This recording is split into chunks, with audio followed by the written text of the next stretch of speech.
Last offseason, you're obviously working your way back. What have you been able to focus on this offseason being normal? Just being the best Bradley Chubb I can be, you know what I mean? Taking every day with the workouts, even before we reported back, and was appreciative of everything that I've been through and all the trials that got me to this point and stuff like that. And when I'm working out, I just don't take a rep, a set, or anything for granted anymore, you know what I mean? And just because it could be taken away from me so fast. And I try to just bring that same intensity out here while we're working out as a team, and it's just been good for me this offseason, man. I've been having a good time. What advantage do you think it is for you going into this season, being healthy this full off season, since you haven't had that in a while? Yeah, I mean, it's a full advantage for sure. I mean, whenever you got a chance to really take the off season for what it is and better yourself, like mentally and physically, it takes you, you know what I'm saying, miles and leaps and bounds away from where you were in the beginning. And just to have that peace of mind and to be able to just focus on football it's been fun. It's been amazing, and I'm just I'm glad to be able to continue to work. When was the last time you were this? From an individual standpoint, what would be a successful season for you? Many things would be successful, but my main thing is playing all 17, making sure I could do that. Because like you know what I'm saying, everybody knows I haven't been the healthiest player out here, and I just want to make sure that I'm doing everything I can to stay on the field for my teammates and for myself. When was the last time you were this healthy? Couldn't even tell you. Probably going into my rookie year or so. Yeah, when I didn't have anything going on, felt good, running and doing everything I needed to be doing. It's probably like the last full time. After my rookie year, I should say. After my rookie year. What was your reaction to the acquisition of Russell? I think you might have known him a little bit, maybe through interactions. I didn't know him at all. Yeah, we took a picture together. That was from like 2014. That was my. He was getting his jersey retired at NC State, and I was going there for the spring game. About to be. I was a senior in high school at the time, so it was a quick little interaction. But when I found out we had him, man, it was crazy, man. I jumped up and down. I was taking a test. I took some classes this offseason, so I was taking a test. My phone was buzzing up in my pocket. I'm like, what's going on? What everybody calling me? I get out with my agent, my brother, my mom, my dad. Everybody jumping up and down, happy that we got Russ. And yeah, man, it's been great so far just to see his leadership styles and the way he attacks every day. It's just gonna be fun for not only me to learn, but these receivers to learn, the O-line to learn from him, and just everybody just to have that energy that he brings and adapt that and put that towards these wins. I know at the end of last year, you said the contract will be something you think about when it comes. Is that something you're kind of taking with that same mindset at this point? Yeah, I'm taking it with the same mindset, man. I'm not thinking about that at all because at the end of the day, I know I didn't put my best foot forward last year on the field, and that's what it comes down to, making plays and doing things for the organization to help us win. And I feel like I wasn't in that position last year, so that's my main thing. Like he asked me, my goal is to play 17 and win these games as many as possible. Like I said, that stuff is going to come. If you stress about it, that's when you start doing the things you don't need to be doing. So my main thing is just tunnel vision, looking forward, and just trying to help the team win. Your last year against Kansas City, where you're active in the run game, made some plays. Do you feel like you had turned the corner? Yeah, for sure. Because that week before I had COVID, and I was out that week, and just like the games I was playing, it was like the bumping ground on coming back from the injury and stuff like that. And then having that COVID week, I was just at the house kind of doing my own little rehab, working out just curls and push-ups and stuff like that, and trying to just stay on top. And I feel like coming out of that week, it was like a good chance for my ankle to rest and my shoulder and all that to rest, and I just wanted to go out with a bang, especially against KC, a team that everybody in this building hates. It was just one of those things I wanted to put the best tape on film. Tell us about your trip to Mexico. Oh, yeah, Mexico City, man. It was a great time. To the fact that we had so many fans out there, it was crazy. We did a signing. We had a couple different things with the fans. It was a dinner that we went to and was able to walk around and greet different fans and stuff like that.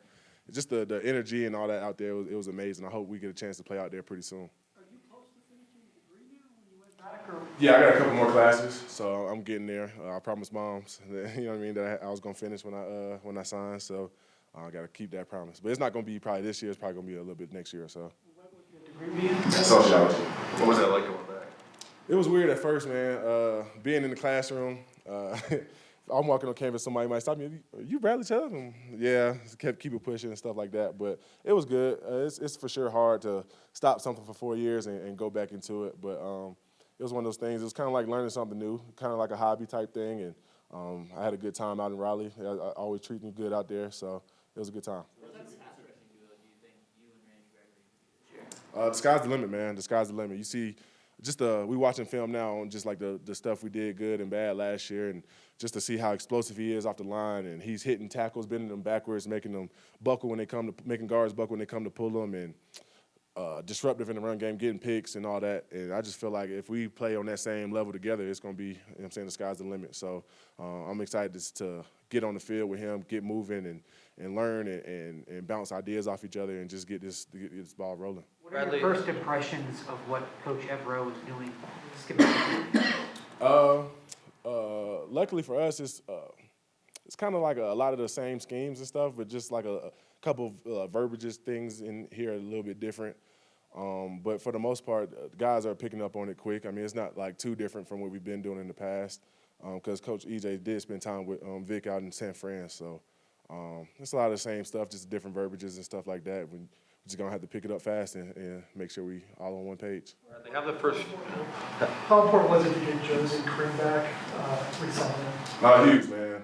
When you talk about guys that like light up the room and just make everybody around them better, you know, K-Jack, he's going to come down and smack somebody, you know, he's going to come 20 miles an hour and do that, and Josie's going to hold down that middle and make sure guys not running through there, and we're going to do everything to keep him clean. And if we do slip up a little bit, we know Josie and K-Jack going to be right there to clean it up. So having those two guys back is huge for not only on the field, but just the leadership part of it, just the locker room part of it.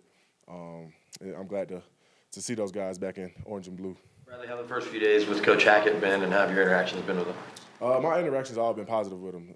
It's been amazing, just the energy he brings to the meeting room.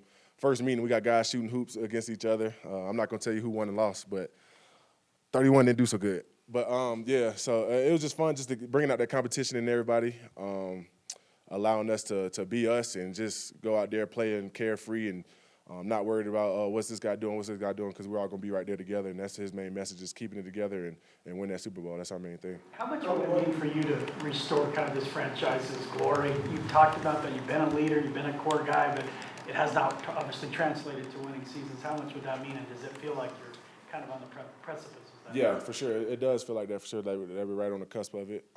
It would mean everything, like you said, man, just being here these past couple of years, things not going as well as we wanted as an organization, as well as I wanted as a player. And I feel like this is just the year to make everything happen. I feel like a man of my faith, I feel like you have to always go through something bad in order to get to the good side of things. And when things are right, when the good things are right in front of your face, you're going to get temptation and troubles and all these things to try to make you deter off that path. But if you just stay on it, I feel like that's what we've been doing around here, and it's going to break for us.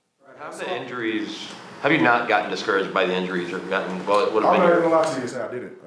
I've been countless times in my room where I'm like, man, am I gonna be okay? Like, man, like I'm supposed to be good, but I still feel this or that. But then at the end of the day, man, I just, like I said, I'm a man of my faith. I just put it all in God's hands. I put it, talk to my family if I like have a real problem or really want to talk, like get something off my chest. But like I said, I try not to think about it anymore, man. Just focus on everything I can control, and what I can control is being the best me, making sure I'm coming out here healthy and taking care of my body to, like I said, help this team win games. So it did get to me a couple times, but that's everything, you know what I mean? And like I said, you got to go through the bad things to get to where you want to be. Bradley, I saw you guys were wearing shirts that say "Win the West" on the back. Do you know whose idea that was, and why is it important to have that mindset right now? I don't know who idea it was. I'm assuming Coach Hackett, but it's very important. I mean, we got the best division in all the sports, honestly, if you want to really put it like that, especially football. So if we win the West, we got a good chance to, you know what I'm saying, do what we want to do and what we talk about as an organization. So that's our main thing, is just one step at a time, and that's going to be winning the West and then playoff runs and stuff like that. So, yeah, that's why we put it on there, just a daily reminder, a constant reminder that what we're trying to get accomplished this season. Yep, thank y'all.